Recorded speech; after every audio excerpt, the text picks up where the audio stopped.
Dolina.com.ar. Continuamos en La Venganza Será Terrible. Estamos hoy en el galponcito de la calle Gorriti. El programa de hoy es más breve, pero las propagandas están todas. Hablaremos hoy acerca de la virginidad, señora. Para muchas culturas primitivas, la virginidad no tenía la importancia que tiene hoy en algunos foros. En algunos foros. Sí.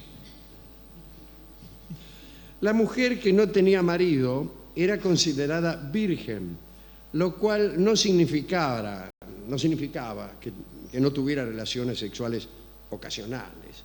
La idea de mujer virgen era más bien la de una mujer que no tenía dueño, fuera por voluntad propia o por no haber conseguido esposo.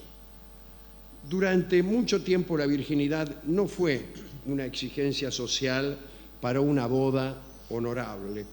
En Babilonia, en Egipto y en muchas regiones del Medio Oriente, la ceremonia de la desfloración estaba separada de la relación sexual y se producía antes del casamiento. En muchas ocasiones se encargaba esa tarea a otra persona que nada tenía que ver con el marido, discúlpeme, ¿no? Así el ritual lo iniciaban comadronas, sacerdotes y a veces, discúlpeme, hasta el mismo padre de la novia, Steve Martin. Esa situación no manchaba el futuro de los novios en ningún aspecto. Más allá de lo que sucedió con la aparición del cristianismo, lo cierto es que muchas divinidades o seres míticos nacieron de madres vírgenes. Recuérdese al Buda, nacido de Maya. Recuérdese a Horus, aquel dios egipcio que era el halcón, ¿no? Que nació, no diría que Isis no era virgen, pero sí nació Horus de un embarazo milagroso logrado por Isis ya con Osiris muerto, el finado Osiris. Osiris no quiere decir otra cosa que el finado. Cuando se hablaba, por ejemplo, de un muerto, de un faraón muerto, pongamos por caso, el faraón Tutmosis, y se lo nombraba después de muerto, se le decía Osiris Tutmosis, es decir, el finado Tutmosis. Osiris quería decir también el finado, además de nombrar al famoso dios que fue despedazado. Pero bueno, otros ejemplos: Indra, según relata el Ramayana, nació de una virgen tibetana. Krishna nació de Devaki, la virgen hindú, y Rómulo y Remo también fueron engendrados, me parece a mí, por Marte, eran hijos de Marte, en el vientre de una virgen. Sigmund Freud, en el Tabú de la Virginidad, que fue escrito en 1917, decía que la estima de la virginidad era una condición impuesta para asegurar al hombre que la mujer no llevaba recuerdos del comercio sexual con otro ñato. La palabra ñato no es de Freud. Casi está hablando Freud de una condición de propiedad. En los primeros siglos del cristianismo apareció la idea de mantener la virginidad como renuncia, y en la Edad Media se puso de moda incluso un asunto que perturbó a muchos matrimonios. Se trataba del casamiento sin consumación. El teólogo Pedro Lombardo censó y elogió todos los casos de lo que él llamaba esposas perfectas, aquellas que habían resuelto casarse, pero no consumar su matrimonio. Santo Tomás confirmó la santidad de estas uniones. Incluso en el Apocalipsis podía leerse que los 144.000 salvados, un número exiguo, ¿no?, eran todos seres virginales. Eran todos seres virginales. Se utilizaba como referencia, en el caso de estas esposas perfectas, a las uniones castas, por ejemplo, la historia de Cecilia y Valentín, que jamás se habían unido carnalmente y que además habían sido martirizados por los romanos. Bueno, qué vida, ¿no? Se hallaron grandes méritos en Melania, que allá por el año 400 se negó a darse a su marido Pinio, ¿no? Y murió en el año 410, debe ser, porque acá dice 1410. Imagínense si hubiera muerto en el 1410, 1000 años de virginidad. Bueno, murió después de haber fundado un monasterio con la virginidad intacta, que es la manera de fundar un monasterio.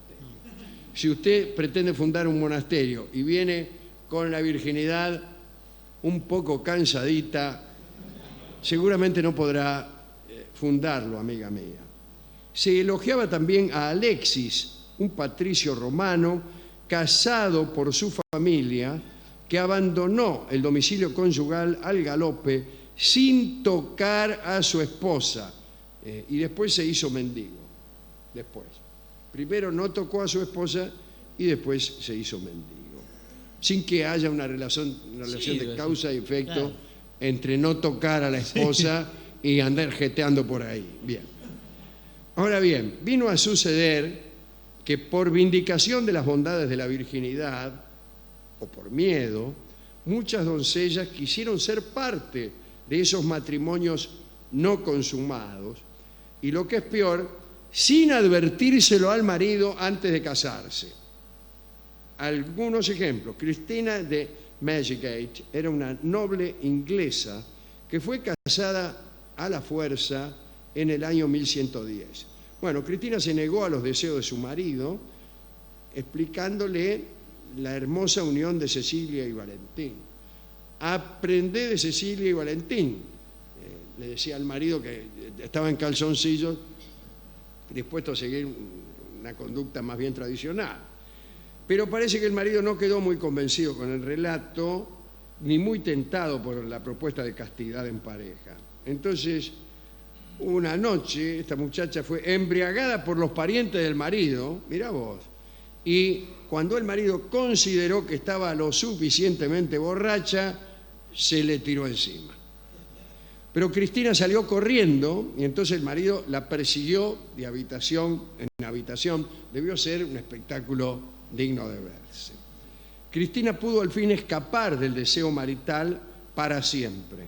Sostuvo su virginidad en un convento, que es lo que tendría que haber hecho antes de casarse. Bien, qué sé yo. A quien se le propuso esa idea del matrimonio no consumado fue nada menos que Enrique VIII de Inglaterra, también llamado Charles Lawton, ¿no? Y lo hizo su primera esposa, la piadosa Catalina de Aragón, hija nada menos que de Fernando e Isabel, los reyes católicos. Y parece que la tipa tenía pensado proponerle esta forma de matrimonio a Enrique, que era una bestia. En la corte del rey Enrique hay que decir que había ceremonial para todo, incluso para eso. Entonces, cuando fue a encontrarse la primera vez con Catalina, lo acompañó una especie de ejército, que fue con él hasta la habitación, desde su habitación hasta la de su esposa. Pajes con antorchas, gente que llevaba mudas de camisones, otros con velas, licores, recipientes para la enjuagada posterior, armas. Catalina vio aquellas armas que en realidad estaban vinculadas al erotismo de Enrique, que parece que veía un hacha y se ponía como loco. Bueno, Catalina interpretó mal aquellas armas, o quizá las interpretó bien, y creyó que si no se atenía a todos los deseos del rey, sería ejecutada. Entonces, no le hizo ningún comentario, no le dijo nada del matrimonio. ¿Qué va a hacer? ¿No? Directamente, en cuanto lo vio venir así, dijo, empezó a sacar las pilchas. ¿Qué vamos a hacer? Ya perdimos. Y este es el último caso de virginidades perdidas, ganadas o sostenidas que tenemos en este catálogo. Yo creo que la única opinión sensata es la del amigo Sigmund Freud, que vinculó este prurito de la virginidad con la idea del derecho de propiedad. Es una de las ideas más canallescas que Occidente ha prohijado con respecto de la mujer, ¿no? Que todavía tiene algún efecto, no tan evidente, pero lo tiene. Dedicamos esta charlita a las mujeres que han padecido en la historia por esta obsesión de pertenencia. y a las mujeres de Babilonia, que estaban obligadas a prostituirse siquiera al menos una vez en la vida. Era obligatorio. Entonces iban a una escalinata, en un templo, sería el templo de Ishtar, de Astarte, qué sé yo, y ahí esperaban que viniera alguno y se le insinuara. Las lindas enseguida despachaban la obligación y se reintegraban al circuito común de sus relaciones, ¿no? Volvían a sus maridos, sus novios, sus amoríos. Pero las feas por ahí tenían mucha dificultad, porque se ponían en la escalera del templo y nadie las elegía. Como era obligatorio, hasta que no se presentaba un cliente, tenían su deber incumplido. Y algunas, lo cuenta Herodoto esto, ¿no?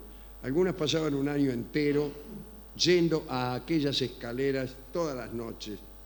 A mí me parece que seguramente había alguna clase de corruptela.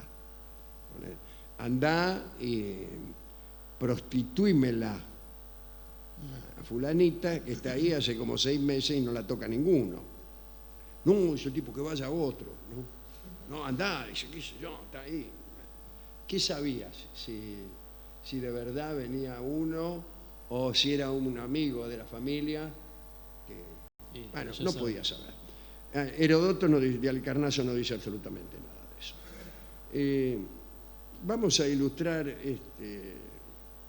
esta charla acerca de la virginidad y de sus consecuencias desagradables con un hermoso balsecito que canta don Ignacio Corsini y que se llama La Virgen del Perdón. Adelante.